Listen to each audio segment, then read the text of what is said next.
खुशामदीद दोस्तों, मैं रूपाली आपका अक्सर रसोई में तहे दिल से इस्तकबाल करती हूँ।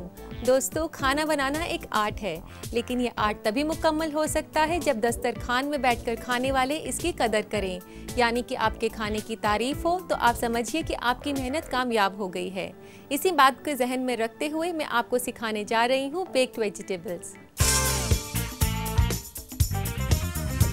तो दोस्तों, आइए बनाना शुरू करते हैं बेक्ड वेजिटेबल्स, जिन्हें मैं बनाने जा रही हूँ वाइट सॉस के साथ। सबसे पहले एक पैन गरम कर लेते हैं और उसमें डालते हैं ऑलिव ऑयल।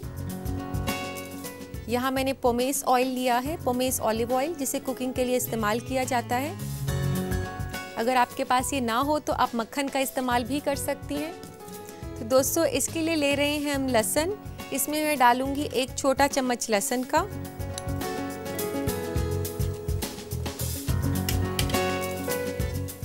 और लहसुन को थोड़ा सा आप कुक कर लें, लेकिन आप ये ध्यान रखें कि इसे ज़्यादा कुक नहीं करना, उससे रेसिपी में काफ़ी कड़वा टेस्ट आता है लहसुन का।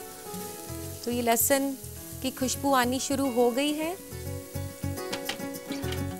और अब हम इसमें डालेंगे प्याज। यहाँ मैंने एक बड़ा प्याज कटा हुआ लिया है, जिसे मैंने काफ़ी बारीक काटा है।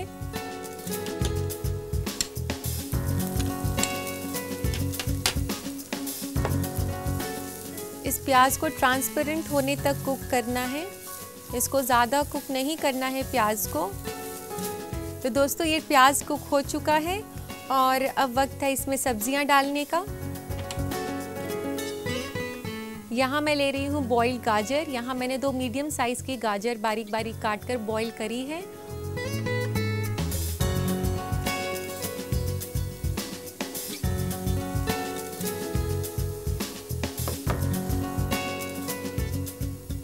और अब हम इसमें डालेंगे बेबी कॉर्न्स। यहाँ मैंने आधा कप के आसपास बेबी कॉर्न्स लिए हैं, जिन्हें मैंने काफ़ी छोटा काटा हुआ है।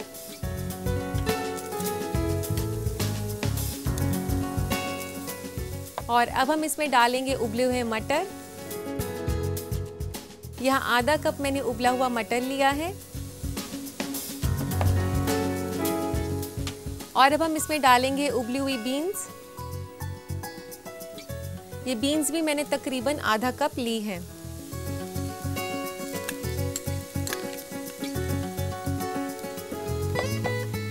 और इस रेसिपी को थोड़ा कलरफुल और बनाने के लिए हम इसमें डाल रहे हैं लाल और पीली शिमला मिर्च।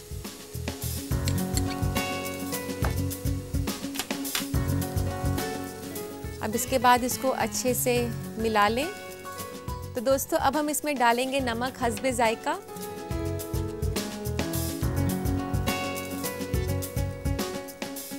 और अब डाल रहे हैं इसमें सफ़ेद मिर्च, 1/4 चम्मच सफ़ेद मिर्च डालेंगे।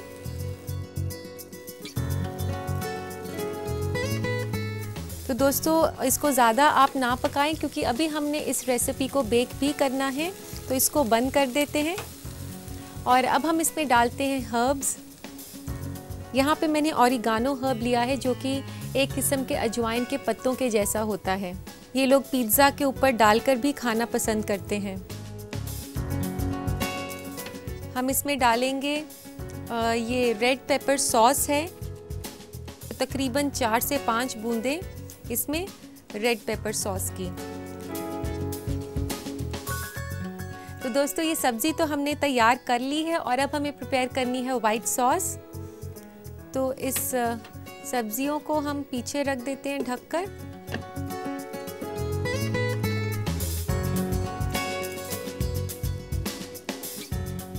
यहाँ मैंने 2 टेबलस्पून बटर लिया है।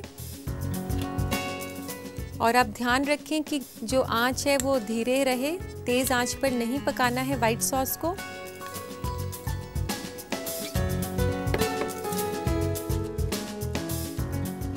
तो दोस्तों, ये मक्खन तो आप देख सकते हैं कि ये पिघल रहा है।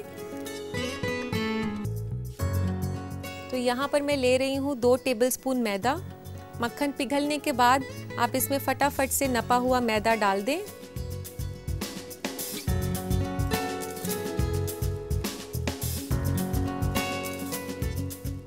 तो तो दोस्तों आप देख सकते हैं इसमें झाग सी बन गई है और मैदा भी कुक हो गया है, इसकी काफ़ी अच्छी खुशबू आ गई है। तो इसको गैस से हटाकर आपने दूध जो है फटाफट से डालना है, बिल्कुल एकदम झटपट से, और इसको वापस गैस पर रख दें। और मैं आपको बता देती हूँ, हमने इसमें 2 कप दूध डाला है और इसके लिए बहुत ज़रूरी है कि दूध ठंडा होना चाहिए। मिक्सचर को धीमे आंच पर पकाना है और इसको साथ साथ में हिलाते रहना है। तो दोस्तों आप देख सकते हैं कि वाइट सॉस कितनी गाढ़ी हो गई है, बिल्कुल एक थिक कस्टर्ड के जैसे। तो अब गैस को बंद कर देते हैं। तो दोस्तों अब हमने सीजन करना है वाइट सॉस को। इसमें डालेंगे हम नमक, और नमक डालने के बाद हम इसमें डालेंगे वाइट पेपर यानी कि सफ़ेद मिर्च का पाउडर, और यहाँ मैं डाल रही हूँ मस्टर्ड पाउडर यानी कि राई का पाउडर, और इसमें डाल रही हूँ मैं ऑरिगानो के फ्लेक्स जो कि हमने पहले भी यूज़ किए थे। और इसके बाद इसको अच्छे से मिक्स कर लें। तो दोस्तों ये तो हो गई तैयार वाइट सॉस। अब हमने baked vegetables in white sauce बनाने के लिए दोनों को मिक्स करना है, इसकी देनी है लेयर्स। तो लेते हैं एक बोल।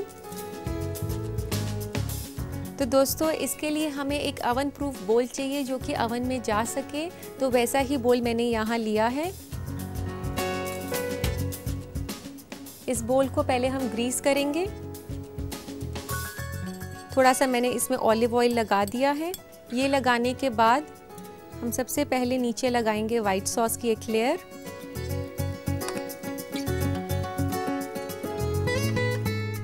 और इसके ऊपर हम देंगे वेजिटेबल्स की लेयर। तो दोस्तों ये वही वेजिटेबल्स हैं जो थोड़ी देर पहले हमने पकाई थी।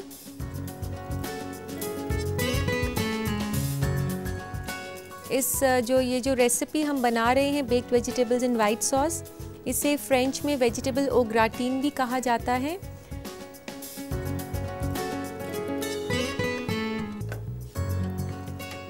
सब्जियां डालने के बाद हम इसमें डालेंगे थोड़ा सा चीज़, और वापस से इसके ऊपर डालेंगे वाइट सॉस।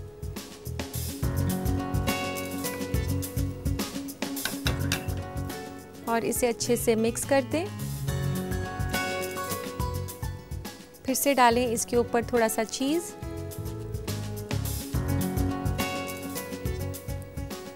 और फिर से वेजिटेबल्स।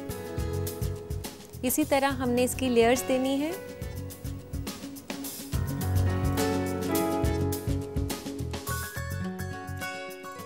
तो फाइनली इसके ऊपर जो कवर करेंगे हम वाइट सॉस से करेंगे। वाइट सॉस को अच्छे से फैला लें इसके ऊपर, और लास्ट में इसको पूरा चीज़ से कवर कर देंगे हम।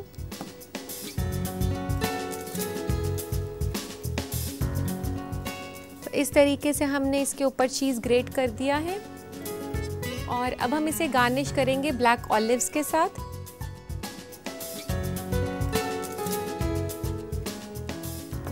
और इसके ऊपर छिड़केंगे ऑरिगानो,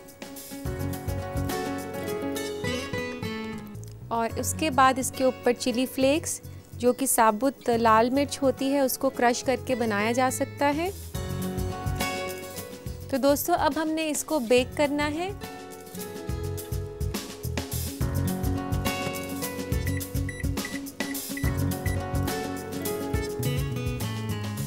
तो दोस्तों हमने इसे बेक करने के लिए रख दिया है तकरीबन 20 मिनट के लिए। तो दोस्तों 20 मिनट हो चुके हैं, तो आइए चेक करते हैं बेक्ड वेजिटेबल्स को।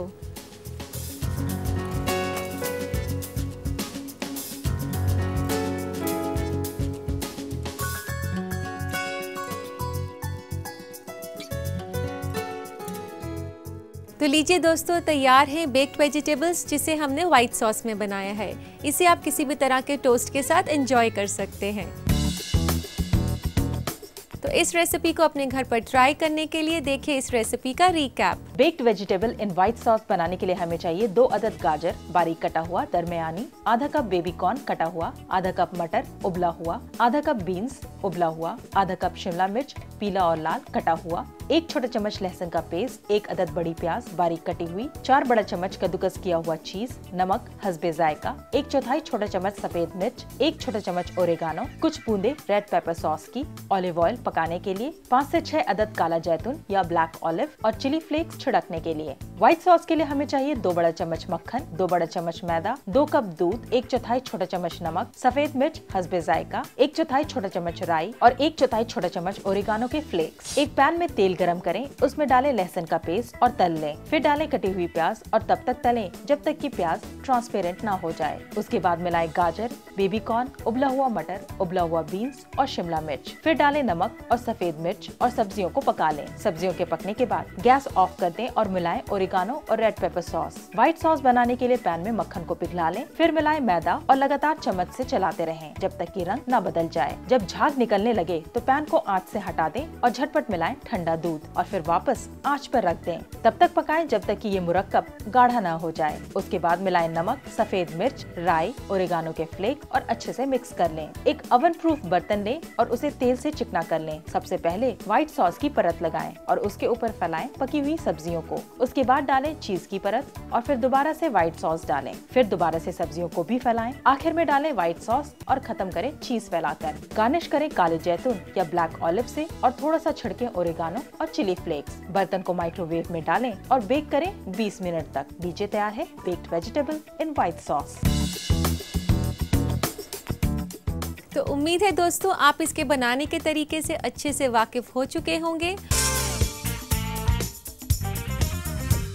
दोस्तों अब वक्त है फूड ट्रेंड्स का, जिसमें हम आपको खाने पीने के मुतालिक काफ़ी अहम मालूमात देते हैं। तो आइए नज़र डालते हैं बदलते फूड ट्रेंड्स पर। बालों की शक्ल और सेहत बहुत हद तक निर्भर करती है हमारे डाइट पर, यानी कि हम क्या खा रहे हैं। आज हम आपको बताएंगे कि सेहतमंद बालों के लिए आप क्या खा सकते हैं। आयरन डिफिशियंसी आपके बालों को ड्राई कर देता है। इस कमी को पूरा करने के लिए अपने डाइट में शामिल करें हरी सब्जियां, हरे सलाद, चुकंदर और ड्राई फ्रूट्स। और हाँ, अपने ग्रीन्स और सब्जियों में नींबू का रस जरूर डालें, क्योंकि इससे आयरन जज्ब होता है। विटामिन ए बालों के सेहत के लिए जरूरी होता है। ये आपको मिलेगा गाजर, हरी सब्जियां या सलाद, नारंगी और कद्दू में। खुबानी में भी आपको विटामिन ए मिल जाएगा। नारियल का तेल आपके बालों के लिए अच्छा होता है। कच्चे नारियल को अपने डाइट में शामिल करके आप अपने बालों को खूबसूरत बना सकते हैं। प्रॉपर डाइट के अलावा अपने बालों को सही एक्सरसाइज देना भी ना भूलें, जैसे मसाज वगैरह, ताकि आपके सिर की खाल तक ब्लड फ्लो करे, जिससे ये और अच्छे से बढ़ेगा। तो दोस्तों फूड ट्रेंड्स के सेगमेंट को देखकर आपको पता चल गया होगा कि अपने खाने पीने में किस तरह की तब्दीलियां लानी है सेहतमंद जिंदगी के लिए। और अब वक्त आ गया है कि मैं आपके खत पढ़ूं, तो लेते हैं आज का पहला खत। आज का पहला खत लिखा है श्वेता ने अलीगढ़ से। ये पूछती हैं कि माइक्रोवेव को साफ करने की कोई तरकीब बताएं। श्वेता, माइक्रोवेव को साफ करने के लिए आप एक बोल में पानी डालें और उसमें 1 बड़ा चम्मच विनेगर डालकर उसे माइक्रोवेव में 5 मिनट के लिए रख दें। और जब वो स्टीम हो जाएगा तो उसकी स्टीम से जो माइक्रोवेव की सारी गंदगी है वो अपने आप ढीली पड़ जाएगी। और आप कोई भी साफ कपड़ा लेकर उस पर मलेंगी तो गंदगी अपने आप निकल आएगी बिना किसी क्लीनर के। फिर उसके बाद आप उसकी कांच की जो ट्रे है उसे निकाल कर अच्छे से धो लें और पोंछ कर उसके अंदर वापस लगा दें। इसी के साथ हम लेते हैं आज का आखिरी खत। आखिरी खत लिखा है कबीर ने बनारस से। ये पूछते हैं कि प्रेशर कुकर में चावल कैसे बनाया जाए, साथ ही पानी की क्वांटिटी भी बताएं। कबीर, अगर आप राइस प्रेशर कुकर में बनाना चाहते हैं तो मैं आपको उसका एक आसान सा तरीका बताती हूँ। अगर आप 1 कप चावल ले रहे हैं तो उसके लिए 1.5 कप पानी लें और उन दोनों को मिलाकर आप उबलने के लिए रख दें। और जब वो उबल जाए तो उसमें हस्बे जायका नमक डालें और फिर उसके बाद आप प्रेशर कुकर का ढक्कन लगा दें और एकदम 1 विसल पर उसको बंद करना है। इससे ज़्यादा देर के लिए उसको नहीं प्रेशर कुक करना है। इसी तरह चावल खिले खिले बन जाएंगे। दोस्तों, चॉकलेट किसे पसंद नहीं है, खास तौर पर बच्चों और टीनेजर्स को तो बेहद पसंद है। तो आप समझ ही गए होंगे कि हमारी दूसरी डिश का ताल्लुक चॉकलेट से है। तो हम बनाना शुरू करते हैं चॉकलेट मूज़। सबसे पहले हमने जेलेटिन को भिगाना है।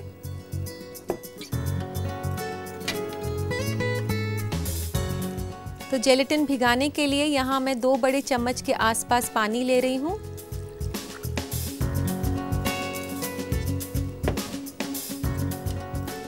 और इसमें डालेंगे हम 2 छोटे चम्मच जेलेटिन। जेलेटिन एक किस्म का एनिमल प्रोटीन होता है। ये रेसिपीज में सेटिंग एजेंट की तरह काम करता है और इसे सोक करने के लिए 5 मिनट के लिए रख देते हैं। और बनाना शुरू करते हैं हम चॉकलेट मूस के लिए चॉकलेट कस्टर्ड। एक पैन गरम करने के लिए मैंने रख दिया है और इसमें डालेंगे हम दूध। यहाँ मैंने 1.5 कप दूध डाल रही हूँ और सारा दूध डाल दें, लेकिन थोड़ा सा बचा लें। और इस बचे हुए दूध के साथ हम मिलाएंगे कस्टर्ड पाउडर 2 छोटे चम्मच। धीरे धीरे करके इसमें दूध डालें और ध्यान रखें कि मैंने इसमें ठंडा दूध डाला है। गरम दूध डालने से कस्टर्ड पाउडर में लम्प्स आ जाते हैं।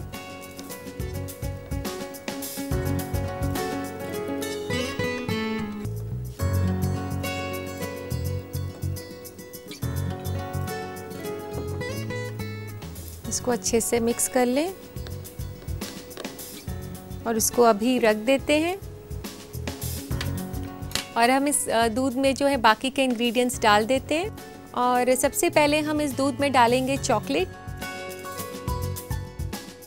तो मैं आपको बता दूं कि चॉकलेट जब आप चूज़ करें तो डार्क चॉकलेट लेना चाहिए, क्योंकि डार्क चॉकलेट में चीनी कम होती है और ये आपके बीपी को कंट्रोल में रखता है और आपका कोलेस्ट्रॉल भी कम रखता है चॉकलेट।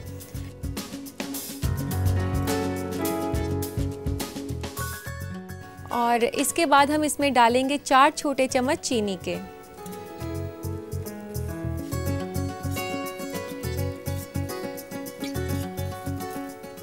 चीनी डालने के बाद इसमें डालना है हमने कोको पाउडर। कोको पाउडर यानी कि चॉकलेट का पाउडर।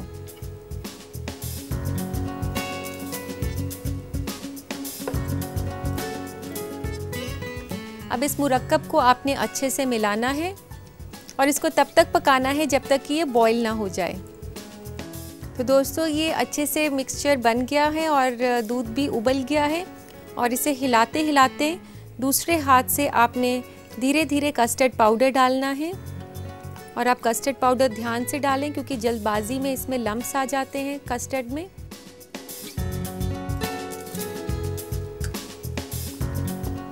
तो दोस्तों इसको तब तक पकाना है जब तक ये कस्टर्ड गाढ़ा ना हो जाए। तो दोस्तों आप देख सकते हैं कि ये कस्टर्ड काफ़ी गाढ़ा हो गया है इस तरीके से। तो अब इसमें डालते हैं जेलेटिन जो हमने पहले से भिगा रखा है। जेलेटिन को बिल्कुल भी बॉईल नहीं होने देना, उसको बस इतना ही कुक करना है कि जेलेटिन के जो क्रिस्टल्स हैं वो डिज़ोल्व हो जाए। अब इसको डिज़ोल्व जेलेटिन को हम डालेंगे कस्टर्ड में। इसको ऐसे धीरे धीरे करके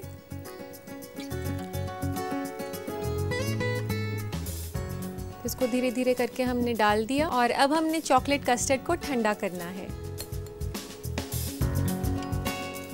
ये कस्टर्ड जो है इसमें डाल देते हैं ठंडा होने के लिए।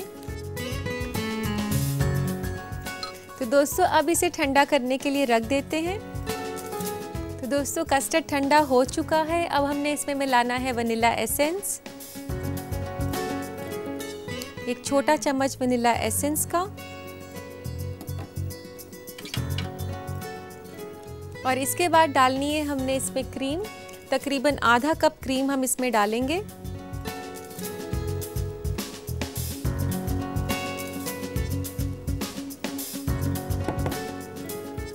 क्रीम को आप अच्छे से ऐसे मिला लें।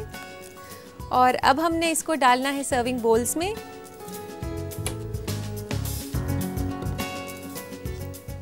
दोस्तों आप चॉकलेट मूस की इंडिविजुअल सर्विंग्स भी कर सकते हैं और अगर आप चाहें तो इसको बड़े बोल में आप डाल सकती हैं, जैसे भी आपका मन करे।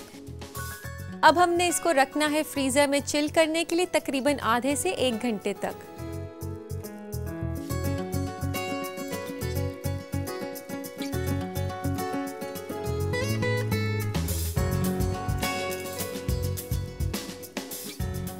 तो अब हम इसको डेकोरेट करते हैं चॉकलेट राइस के साथ। और इसके बाद मैं ले रही हूँ सिल्वर बॉल्स। ये सिल्वर बॉल्स जो होती हैं ये शुगर बॉल्स होती हैं, ये गार्निशिंग के लिए इस्तेमाल करी जाती हैं। और अब इसके ऊपर डार्क चॉकलेट थोड़ी सी। तो लीजिए, तैयार है आपके लिए चॉकलेट मूज़। तो दोस्तों, इस आसान सी डेजर्ट को अपने घर पर ज़रूर बनाएं, लेकिन उससे पहले देखिए इस रेसिपी का रिकैप। चॉकलेट मूस बनाने के लिए हमें चाहिए 1.5 कप दूध, 1/4 कप कोका पाउडर, आधा कप डार्क चॉकलेट, 2 छोटे चम्मच कस्टर्ड पाउडर, 1 छोटा चम्मच वनीला एसेंस, 4 छोटे चम्मच चीनी, 2 छोटे चम्मच जेलेटिन, आधा कप फेटा हुआ क्रीम और चॉकलेट राइस और सिल्वर बॉल्स गार्निश के लिए। सबसे पहले जेलेटिन को पानी में डुबोकर एक तरफ रख दें। चॉकलेट कस्टर्ड बनाने के लिए एक पैन में दूध उबालें। जब तक दूध गर्म हो रहा है, कस्टर्ड पाउडर को ठंडे दूध के साथ मिला लें और अलग रख दें। फिर उबलते हुए दूध में मिलाएं डार्क चॉकलेट, चीनी और कोको पाउडर। चम्मच लगातार चलाते रहें जब तक कि उबाल ना आ जाए। चम्मच चलाते हुए ठंडे दूध में मिले कस्टर्ड पाउडर को उबलते दूध में डाल दें। अब पानी में भिगोए हुए जेलेटिन को आंच पर पिघला लें और उसे चॉकलेट कस्टर्ड में मिला लें। तैयार किए हुए चॉकलेट कस्टर्ड को एक बड़े बर्तन में निकालकर रूम टेम्परेचर पर ठंडा कर लें। ठंडा हो जाने पर मिलाएं वनीला एसेंस और क्रीम। फिर सर्विंग बोल में डालकर फ्रीजर में ठंडा होने के लिए आधे से 1 घंटा रख दें। कस्टर्ड जब ठंडा हो जाए तो गार्निश करें चॉकलेट राइस, सिल्वर बॉल्स और डार्क चॉकलेट से। लीजिए, तैयार है चॉकलेट मूस। उम्मीद है दोस्तों आपने चॉकलेट मूस की रेसिपी अच्छे से नोट कर ली होगी। हमारा पता है अक्सर रसोई, ETV Urdu, Ramoji film city, Hyderabad 501512, Andhra Pradesh. और हमारा ईमेल ID है responseurdu@etv.co.in।